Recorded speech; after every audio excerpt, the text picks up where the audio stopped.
Bom dia. Gratidão por estar aqui nesse espaço, refletindo junto com os colegas sobre esse tema tão importante que é a prece, a oração. E eu me recordo do meu período de evangelização infantil, de uma musiquinha que dizia mais ou menos assim: a prece é uma luzinha que acendemos em nossa caminhada. Em prece vou seguindo o meu caminho, sem temer os perigos da estrada. Os problemas tão difíceis não se acabam, mas a prece me aquece o coração. Vou seguindo paciente na esperança, hei de encontrar uma boa solução. Uma musiquinha simples que nos dá uma verdadeira aula sobre a prece, sobre a oração. Então, no dizer de Emmanuel, através da psicografia de Chico Xavier, no livro Religião dos Espíritos, a prece é como se nós estivéssemos andando na escuridão e acendêssemos uma lanterna divina. Então, a prece, ela não vai tirar os obstáculos do nosso caminho, que são necessários para a nossa evolução. Mas com a prece nós vamos enxergar melhor. E nós poderemos, por nós mesmos, através dessa luz divina, dessa lanterna divina, desviar, superar estes obstáculos. Então, é como o colega estava refletindo. Nós precisamos buscar na oração a fé, esse alimento da alma. E aí eu gosto muito também do Salmo que diz: o Senhor é meu pastor e nada me faltará. Só que aí às vezes a gente entende: o Senhor é meu pastor e tudo me dará, de mão beijada. E não é por aí. Ainda que eu ande pelo vale da sombra e da morte, não temerei mal algum, porque tu estás comigo. A gente tem essa fé nesse pastor de almas, que é o nosso mestre, Jesus. E aí vem o Evangelho segundo o Espiritismo, nos seus últimos 2 capítulos, nos apresentar uma verdadeira aula sobre prece, né? E uma coletânea de preces. E no caso da lição de hoje, caiu a prece pelas aflições. E na verdade não é uma receita, uma fórmula que a gente tem que repetir.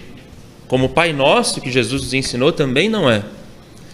Mas é um roteiro para nos ensinar, nos mostrar quais são os verdadeiros sentimentos que devem estar presentes na hora da prece. Qual deve ser a direção do nosso pensamento. Porque ainda, pessoal, ainda oramos muito pouco e oramos muito mal.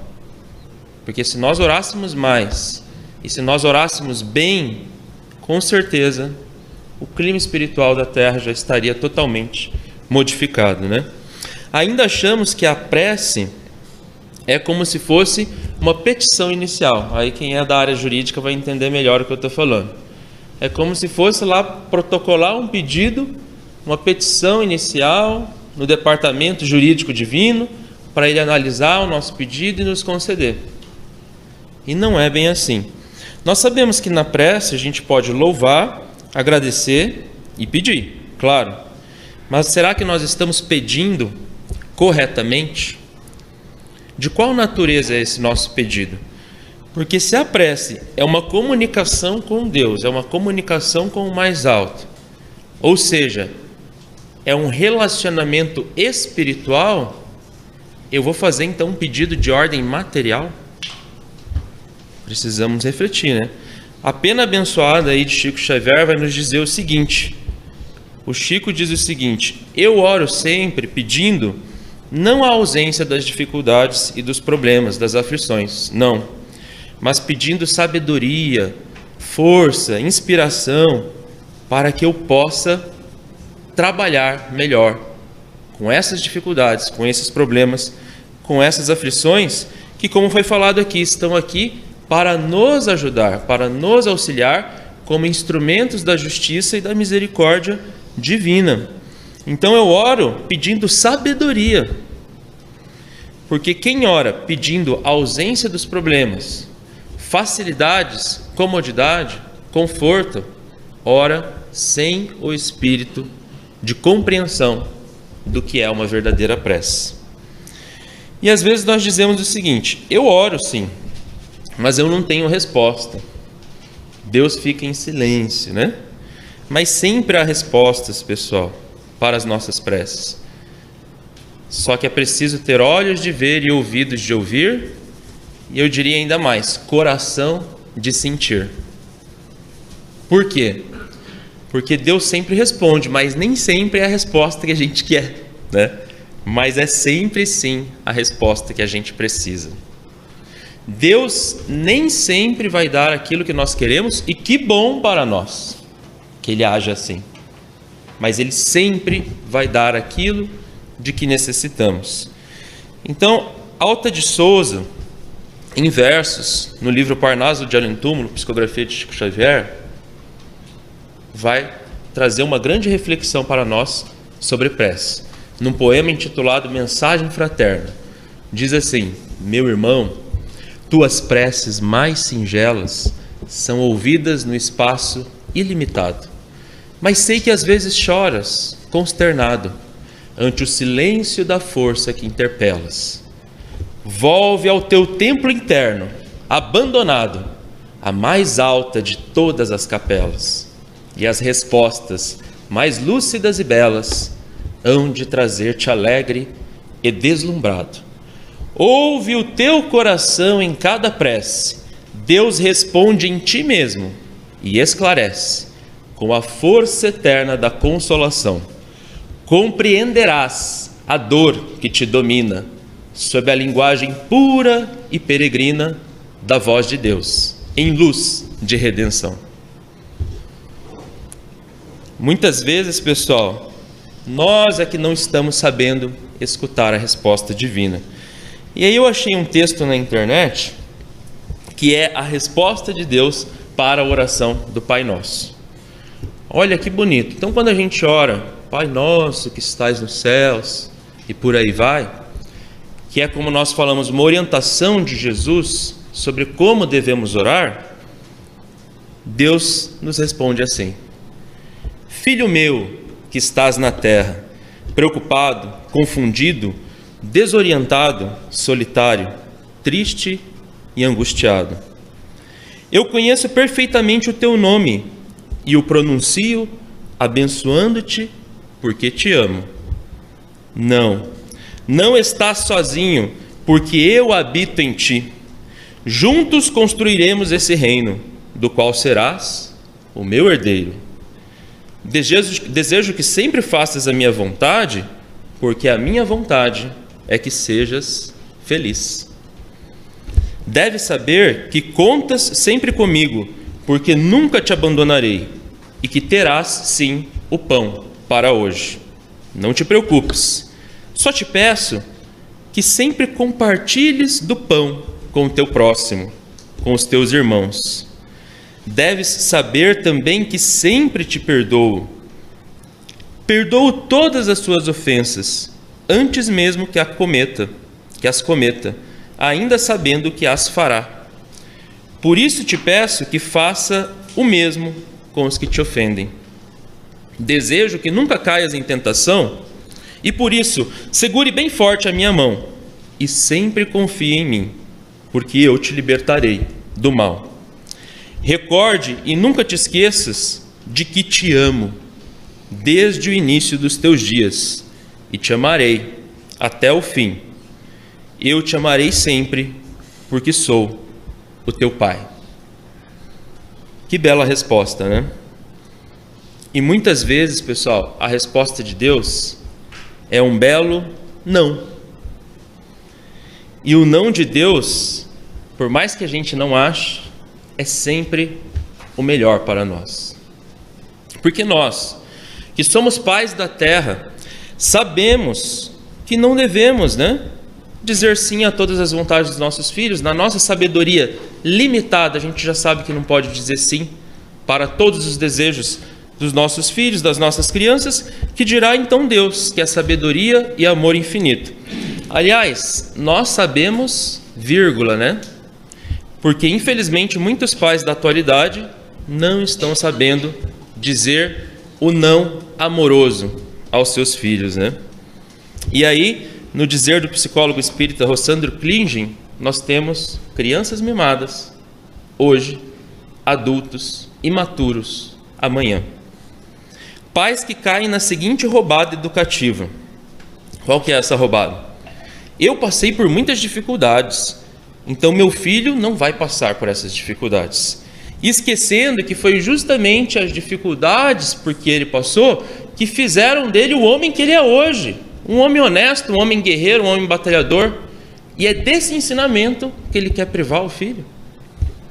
Então, meus amigos, não podemos encher os nossos filhos de facilidades, porque assim estaríamos esquecendo o nosso papel divino de educadores daquelas almas, de co-criadores daqueles seres, de parceiros de Deus na boa formação dos nossos pequenos, né? Hoje também, no dizer do psicólogo espírita Rossandro Klingen, infelizmente, há uma geração de jovens emocionalmente incompetentes. Por quê? Porque não aprenderam desde a infância a lidar com as frustrações. Porque os pais foram lá, encheram de facilidades, encheram de mimos, e não prepararam os filhos para enfrentar as dificuldades da vida, que são importantes, que serão importantes para o crescimento dele. Então, será que é isso que a gente quer quando ora para Deus? É assim que a gente quer ser tratado? Como crianças mimadas por Deus? A gente pode até querer, né? Mas não é o que vai acontecer. Imagina se Jesus procedesse assim conosco. Gente, o negócio é o seguinte, eu carreguei a cruz, eu sofri bastante, tá? Então fica tranquilo que eu vou arrumar um cantinho no céu para vocês, sem vocês fazerem nenhum esforço. Não, pessoal. O Espiritismo vem nos esclarecer que Jesus não é esse Jesus das nossas imperfeições, das nossas conveniências humanas, mas é um Jesus que é mestre. E o bom mestre não faz a prova pelo teu aluno. O bom mestre incentiva, dá força, mostra o caminho, mas ele não vai fazer o trabalho que nos compete. Então, muitas vezes, nós espíritas achamos que Bezerra de Menezes vai resolver nossos problemas, que Jesus vai resolver, que Deus vai resolver. Não vai. Nós podemos até ser beneficiados com uma cura, com um pedido, mas a verdadeira cura é aquela que vai vir do nosso comportamento, da nossa conduta, da nossa transformação por nós mesmos, com o apoio deles, com o apoio de Eurípides Barçanufo, de Chico Xavier e de tantos outros espíritos do bem que querem o nosso bem, né? Por isso, então, nós precisamos buscar a serenidade nas orações. E aí eu encerro, porque eu gosto muito de uma oração que se assemelha muito a essa que foi nos ensinada no Evangelho segundo o Espiritismo, que é a oração da serenidade, que nos diz: Senhor, concedei-me a serenidade para aceitar as coisas que eu não posso modificar, coragem para mudar aquelas que eu posso, e sabedoria para que eu saiba a diferença. Então nós precisamos aceitar aquilo que Deus tem para nós, porque é para o nosso bem, para o nosso melhor, e mudar aquilo que nós podemos e devemos mudar, que é a maior parte. Porque se nós não conseguimos mudar as circunstâncias que nos atingem, nós podemos sempre mudar a forma como encaramos essas circunstâncias. Então busquemos mais nas nossas orações a sabedoria e não mais reclamações. Ao invés de reclamações, busquemos mais reflexões. Não mais queixas. Ao invés das queixas, busquemos mais agradecimentos. Não mais ilusão. Ao invés da ilusão, busquemos a iluminação. Então, muita paz para todos nós, muita luz com Jesus. Que assim seja.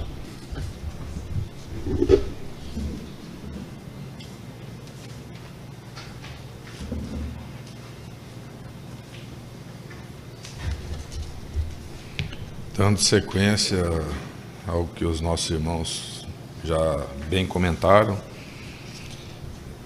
da mensagem de hoje, do capítulo 28, coletânea de preces espíritas, preces para si mesmo. E o tema, prece nas aflições da vida. É uma coisa comum num planeta de provas e expiações a gente ter aflições de vez em quando. E aqui na mensagem do André Luiz, que o título é Sinal Trocado, ele encerra essa mensagem dizendo assim: queres o que não precisas, e o que realmente precisas não queres. Queres o que não precisas, e o que realmente precisas não queres. Se a gente tiver uma visão limitada da vida, a uma única encarnação, a gente não entende as aflições. Mas quando a gente abre o entendimento para a vida eterna e realmente vivencia isso, aí sim a gente passa a entender o porquê da gente passar por determinadas situações, ou o porquê de pessoas passarem por situações tão adversas, enquanto outras passam por situações muito boas.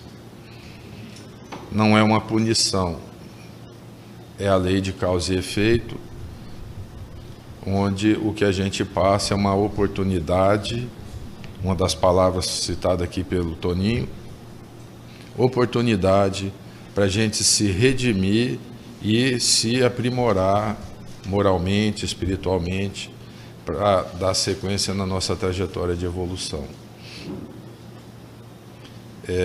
Tem uma história num dos livros espíritas de um trabalhador espírita que era muito dedicado e ele era muito sintonizado com o Dr. Bezerra de Menezes.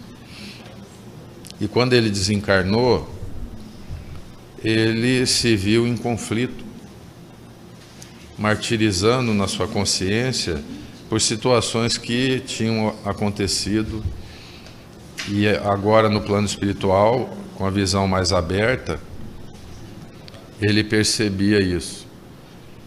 E naquela angústia, ele pedindo auxílio ali aos que o acolhiam, ele começou a pedir para ter uma conversa com o Dr. Bezerra de Menezes. E passado o tempo ele foi atendido, e aí ele chegou para o Dr. Bezerra, desabafou, contou a situação dele, o que ele estava sentindo, e perguntou para o Dr. Bezerra, né, por que aquilo estava acontecendo. Achando que o Dr. Bezerra ia fazer uma conversa longa com ele, né. O Dr. Bezerra falou simplesmente assim: você devia ter feito mais o que você fez de menos, e ter feito menos o que você fez de mais. Que combina um pouco com o que o André fala aqui, né? Você devia ter feito mais o que você fez de menos, e ter feito menos o que você fez de mais. O que gera aflição em nós? O que motiva a aflição, que é tão comum hoje em dia e gera aí uma série de sensações negativas, a ponto de levar a uma depressão, a uma doença, às vezes somatiza numa doença física? O que gera isso?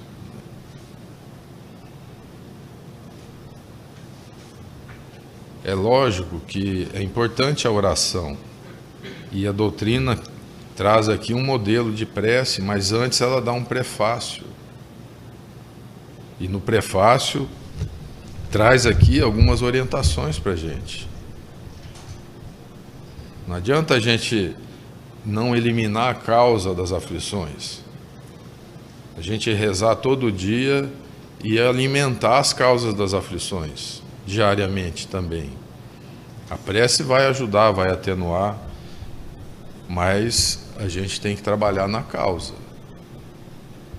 E a doutrina espírita nos ensina sobre as causas atuais das aflições as causas anteriores. Se a gente pesquisar e não achar uma justificativa nessa existência, a causa está relacionada a alguma vida anterior nossa. E isso nos fortalece, esse entendimento da vida eterna, para a gente buscar a resignação, pela compreensão, pelo entendimento racional da realidade da vida eterna. E procurar sempre o lado bom de tudo o que acontece. O Jerônimo Mendonça, a gente sempre lembra as histórias dele aqui e repetimos. Certa feita, ele estava com uma hemorragia na região urinária, e essa história está narrada num livro chamado O Gigante Deitado. E o nome dessa lição é A Hemorragia Fatal. O médico desenganou ele, disse que não tinha jeito, se ele quisesse ir para casa, para morrer em casa, que levasse ele para ficar junto com os familiares. E aí os amigos do Jerônimo perguntaram se dava para ele ir até Uberaba para se despedir do Chico Xavier. E o médico falou: olha, só se for de avião. Se ele for na estrada, ele vai morrer na estrada. Aí conseguiram lá um avião pequeno, levaram ele, e quando ele chegou na casa do Chico, o Chico tinha saído, estava fazendo visitas na favela, mas espiritualmente o Chico foi avisado que o Jerônimo estava lá. E aí ele falou com um dos companheiros que estavam com ele que fosse lá na casa dele e avisasse o Jerônimo que ele já sabia que o Jerônimo estava lá e que ele aguardasse que logo ele estaria de volta. E aí uma das pessoas foi e avisou o Jerônimo e os que estavam com ele. Quando o Chico chegou, a região urinária dele estava vermelha de sangue, e o Chico falou com os amigos, né? Vão lá dar um beijo no Jerônimo, dá um beijo, um abraço nele, mas com muito cuidado, porque ele está que nem uma rosa vermelha. Se a gente não tiver cuidado, pode despetalar essa rosa. Vermelho do sangue, né? Aí as pessoas iam lá, beijavam o Jerônimo, cumprimentavam ele, né? Aí o Chico foi por último, beijou o Jerônimo. O Jerônimo, para quem não sabe, era tetraplégico, né? E cego. E aí o Chico impôs a mão, e o Jerônimo disse que sentiu um calor muito forte, e estancou o sangramento. Aí o Chico organizou ali uma roda, mandou buscar o Evangelho, falou: nós vamos ler o Evangelho e o Jerônimo vai comentar o Evangelho para nós. E o Jerônimo, contando isso, brinca, né? Ele fala: poxa, eu fui lá para me despedir, que eu ia morrer, e ele me pôs para comentar o Evangelho. Aí o Chico leu o Evangelho, cada um comentou um pouco, e o Jerônimo arrematou o comentário do Evangelho. E aí o Chico chegou para ele e falou: você sabe por que você estava com essa hemorragia? Ele falou: sei, o médico falou que o meu rim estava assim, e aconteceu isso. Deu uma explicação científica ali, que o médico tinha passado para ele. Ele falou: não, Jean, não é nada disso não. Você está assim porque você sentou na cadeira de coitadinho. As pessoas falam: coitado do Jerônimo, ele é tetraplégico, ele não anda, coitado dele porque ele não enxerga. E de tantas pessoas falarem isso, você incorporou isso. E isso refletiu nas suas células. E você começou a sangrar na região mais frágil que você tem. E você ia morrer. E hoje, você está aqui recebendo uma nova oportunidade. A equipe espiritual está aqui tratando você, para você seguir adiante. Você tem muito o que fazer. Você tem compromissos kármicos. Então, Jerônimo, vai fazer as pessoas sorrirem, as pessoas serem alegres. Conte as histórias de Jesus, vai divulgar os ensinamentos do Mestre, e deu ali uma injeção de ânimo no Jerônimo, e a partir dali o Jerônimo foi outra pessoa. E construiu creche, construiu centro espírita, fez várias palestras, sempre com otimismo. As pessoas chegavam até o Jerônimo e ele sempre fazia as pessoas rirem. As pessoas saíam animadas, alegres, resignadas. Uma vez perguntaram para ele o que seria a felicidade. Que cada um ali no debate, né, falando, para eu ser feliz tinha que ter isso, tinha que ter aquilo. Aí ele falou, olha, se fosse analisado do ponto de vista físico, para mim talvez felicidade seria eu poder me virar de lado. Porque ele era tetraplégico e ficava o tempo todo de costa, numa angulação que a medicina orientou por conta de um problema que ele tinha no coração. Senão ele poderia desencarnar precocemente. Então, o que nós estamos buscando que realmente nos trará felicidade ou nos traz aflição? A lição é sobre aflição. O que a gente está fazendo no dia a dia? Será que quem está sentado na cadeira de coitadinho também?